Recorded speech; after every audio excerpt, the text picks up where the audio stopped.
ശ്രീ ശ്രീകുമാർ, ഇന്ന് ഇപ്പോൾ തെരുവിലാകെ സമരമായിരുന്നു, യുദ്ധസമാനമായ സാഹചര്യമായിരുന്നു. എല്ലാ ജില്ലകളിലും പ്രതിഷേധമുണ്ടായിരുന്നു. കോൺഗ്രസിന്റെ, യൂത്ത് കോൺഗ്രസിന്റെ, BJPയുടെ എല്ലാം പ്രതിഷേധം. എല്ലാവരുടെയും ഒരേ ഒരു ആവശ്യം, മന്ത്രി വീണ ജോർജ് രാജിവെക്കണം.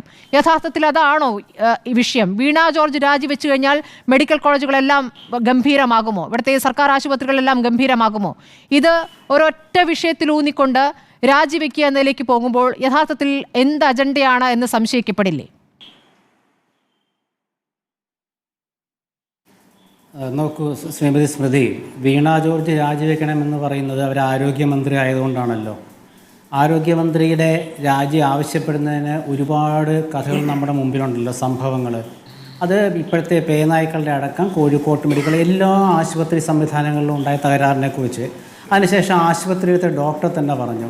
ഇവിടെ ഒരു സംഭവം ഉണ്ടായി. ഇതിപ്പോൾ ആരുടെ കുറ്റമല്ല. ഒരു കെട്ടിടം തകർന്നു വീണു, ഒരു സ്ത്രീ, ഒരു വീട്ടമ്മ മരിച്ചു. ചികിത്സയ്ക്ക് വന്ന മകളെയും കൊണ്ട് വന്ന വീട്ടമ്മയാണ് മരിച്ചത്.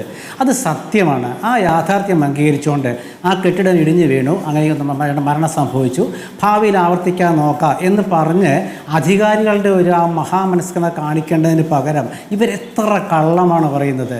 ഞാൻ പലപ്പോഴും പറഞ്ഞിട്ടുണ്ട്, CPMൻ്റെ ഒരു മുദ്രാവാക്യമാണ്, ഒരു ആശയമാണ് നുണ ഒരു രാഷ്ട്രീയ ആയുധമാക്കുക എന്നുള്ളത്. ഇത് നിലമ്പൂരിൽ അവർ തിരുത്തുന്ന വിചാരിച്ചേ, പക്ഷേ അവിടെയും തിരുത്തിയിട്ടില്ല, പഠിച്ചിട്ടില്ല, അവർ തിരുത്താനും പോകുന്നില്ല. ഇന്നിപ്പോൾ സജി ചെറിയാനൊരു കാര്യം പറഞ്ഞു സ്മൃതി ഇപ്പം കേൾപ്പിച്ചല്ലോ. ഇന്നത്തെ CPMൻ്റെ മുഖപത്രത്തിൻ്റെ എഡിറ്റോറിയൽ അവർ ഈ കോർപ്പറേറ്റ് മാനേജ്മെൻറ്റിലേക്ക് വിദേശത്ത് നിന്നും ഓഹരികൾ മാറ്റിക്കൊണ്ട്, ഓഹരികൾ വാങ്ങിച്ചുകൊണ്ട് സ്വകാര്യ മേഖലയെ വളർത്താൻ ശ്രമിക്കുന്നു എന്നൊക്കെ പറഞ്ഞ് എഴുതിയിട്ടുണ്ട്. ആ ദിവസം തന്നെയാണ് മന്ത്രി സജി ചെറിയാൻ ഒരു സ്വകാര്യ ആശുപത്രിയിൽ ചികിത്സ തേടി വിജയം കൈവരിച്ചതിനെക്കുറിച്ച് പറയുന്നത്, സുഖം പ്രാപിച്ചതിനെക്കുറിച്ച് പറയുന്നത്. അപ്പം ഞാൻ പറയുന്നത്, ഇവിടെ ആരോഗ്യമന്ത്രി പറഞ്ഞെന്താ, ഒരു സിസ്റ്റത്തിൻ്റെ ഒരു പ്രശ്നമുണ്ടെന്ന് പറഞ്ഞില്ലേ. ഇവിടെ പാർട്ടിയുടെ സിസ്റ്റവും തകരാറിലായി ശ്രീമതി സ്മൃതി. പാർട്ടി സിസ്റ്റം തകരാറിലാണ്. അല്ലെങ്കിൽ ഇവർക്ക് ഏകോപിതമായിട്ട് കാര്യങ്ങൾ പറയാൻ പറ്റാത്ത അതുകൊണ്ടാണ്. ഇപ്പം നോക്കൂ, മന്ത്രി വീണ വന്ന് ഉരുട്ടിയിട്ടതാണോ എന്നൊരു മന്ത്രി ചോദിക്കുകയാണ്, മന്ത്രി വാസവൻ. ഇന്ന് സജി ചെറിയാൻ പറയുകയാണ്, ഞാൻ ഗവൺമെൻറ് മെഡിക്കൽ കോളേജിൽ നിന്നും അമൃതയിലേക്ക് പോയി. അതുപോലെ വേറെ ഇവരുടെ നേതാക്കൾ പറയുന്നത്, യൂത്ത് കോൺഗ്രസ്സുകാർ സമരം ചെയ്താൽ DYFI നേരിടും. ഇതൊക്കെ നമ്മൾ കേട്ടുകൊണ്ടിരിക്കുന്നത് എന്തുകൊണ്ടാണ്? ഇതൊക്കെ ഇങ്ങനെ പോകുന്നത് എന്തുകൊണ്ടാണ്? നുണ പറഞ്ഞ് രക്ഷയില്ലാതായതുകൊണ്ടാണ്. സത്യം പറയാൻ ഒരു നിമിഷം മതി, നുണ ഉണ്ടാക്കിയെടുക്കാൻ 1000 ദിവസം വേണം. നേരെ മറിച്ച് ഇന്നിപ്പോൾ അവരുടെ വീണ ജോർജ് അവരുടെ വീട്ടിൽ പോയി ഇല്ലേ. കമ്മ്യൂണിസ്റ്റ് മന്ത്രി ഒരു പാവപ്പെട്ട വീട്ടമ്മയുടെ വീട്ടിലേക്ക് എങ്ങനെയാണ് പോയത്? സ്റ്റേറ്റുകാർ ഉപയോഗിക്കാൻ ഭയമായില്ലേ അവർക്ക്? പോലീസുകാരുടെ ഇൻഫർമേഷൻ, പോലീസുകാരുടെ ഞാൻ ഇന്ന വഴിക്ക് പോകുന്നു എന്ന് പറയാൻ മടിയായില്ലേ? പോലീസിന് വിശ്വാസം ഇല്ലാണ്ടായോ? അപ്പോൾ ഒരു കമ്മ്യൂണിസ്റ്റ് മന്ത്രിക്ക് ജനകീയ മന്ത്രിയെന്നും പൊതുജനങ്ങളുടെ മന്ത്രിയെന്നും പറയുന്ന ഒരു സംവിധാനത്തിലെ ഒരു ഭരണാധികാരിക്ക് ഒരു വീട്ടിൽ പോകണമെങ്കിൽ അതിരാവിലെ സൂര്യൻ ഉദിക്കുന്നതിന് മുമ്പ് ആരും അറിയാതെയൊക്കെ പോകണം. അതാണോ ഈ ഭരണം കൊണ്ട്, 9 വർഷത്തെ ഭരണം കൊണ്ടുണ്ടായ ഒരു നേട്ടം?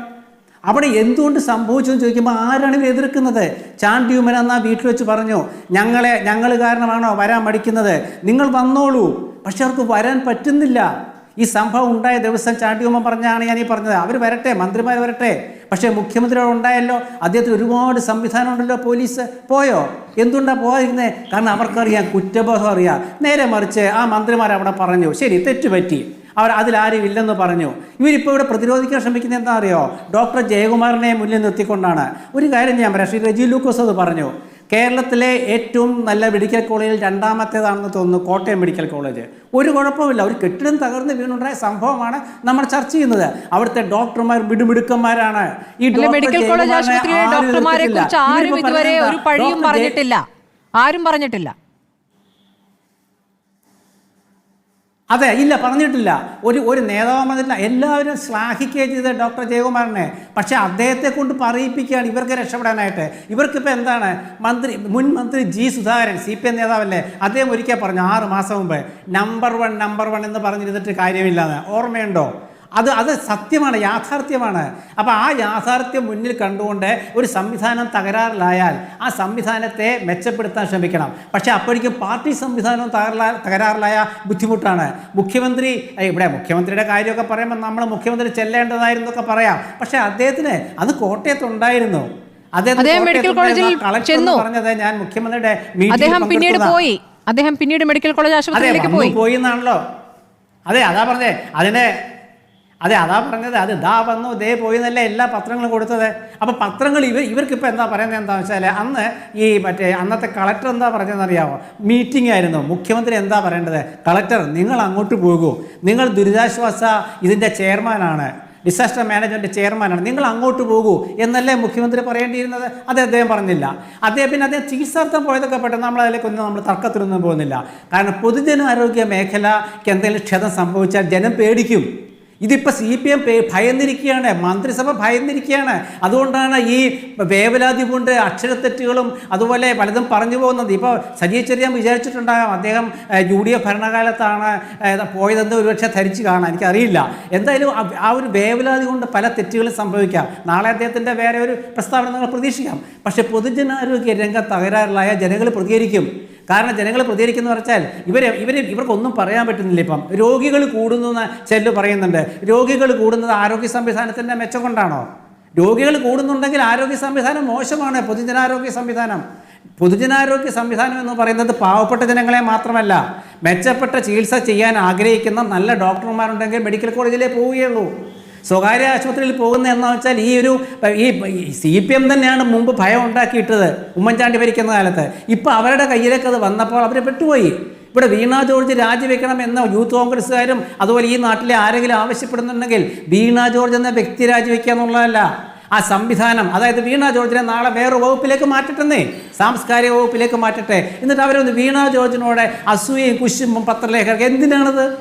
എന്ത് അസൂയ, എന്ത് കുശുമ്പ്? അതൊക്കെ പറയുന്നതിൽ ഒരു മാന്യത കാണിക്കണ്ടേ? ഒരു ആരോഗ്യമന്ത്രിക്കെതിരെയാണ്, അല്ലാണ്ട് ആ ഒരു വ്യക്തിക്കെതിരെ അല്ലല്ലോ. ആരോഗ്യമന്ത്രി രാജിവെക്കണം എന്ന് പറഞ്ഞാൽ അതിൻ്റെ അർത്ഥം വീണ ജോർജ് രാജിവെക്കണം എന്നുള്ളതാണ്.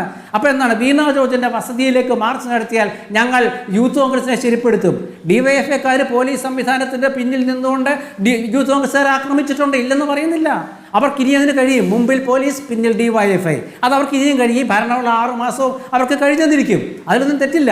പക്ഷേ ഇത് പറയുന്ന DYFI ഒരു കാര്യം ആലോചിക്കണം. ഈ സംവിധാനത്തിൽ അവർ ഉൾപ്പെടുന്നുണ്ട്. അവർ പൊതിച്ചോറ് കൊടുക്കുന്നത് ഈ മെഡിക്കൽ കോളേജുകളിലാണ്. ആ മെഡിക്കൽ കോളേജിൽ ഒന്നിൻ്റെ കെട്ടിടമാണ് തകർന്നു വീണത്. അവിടെ ഒരു വീട്ടമ്മയാണ് മരിച്ചത്. ഇന്ന് ആ വീട്ടമ്മയുടെ കുഞ്ഞിനെ ചികിത്സിക്കാനായിട്ട് കൊണ്ടുപോകുമ്പോൾ വളരെ ഭംഗിയായിട്ട് ആ കാര്യം ചിത്രീകരിച്ച് ചാനലുകൾ കാണിച്ചു. നോക്കൂ, ശ്രീമതി സ്മൃതി അമ്മ പോയി, ആ കുഞ്ഞിനെ ചികിത്സിക്കാൻ കൊണ്ടുവന്ന അമ്മ 4 ദിവസം മുമ്പ് ആശുപത്രി കെട്ടിടം ഇടിഞ്ഞു വീണ് മരിച്ചു. എന്നിട്ട് ഇന്ന് പാർട്ടി പത്രത്തിൽ എഴുതിയിരിക്കുക വീണ ജോർജ് രാജിവെക്കേണ്ടെന്ന് ആ കുട്ടിയുടെ അച്ഛൻ വിസുധൻ പറഞ്ഞു എന്ന്. അദ്ദേഹത്തിന് എന്തിനാ വീണ ജോർജ് രാജിവെച്ചിട്ട് അദ്ദേഹത്തിന് എന്ത് ചെയ്യാനാ?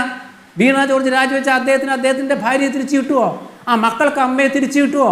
ആ മകന് ശമ്പളം കൊണ്ട് കൊടുക്കാൻ പോയ മകൻ്റെ ദുഃഖം മാറുമോ? ആ നാട്ടുകാരുടെ ദുഃഖം മാറുമോ?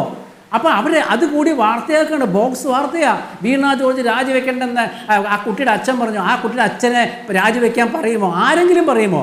പറയുന്ന രാഷ്ട്രീയ നേതൃത്വമാണ്. എന്തുകൊണ്ടാണ്? രാഷ്ട്രീയ നേതൃത്വമാണ് തിരുത്തേണ്ടത്.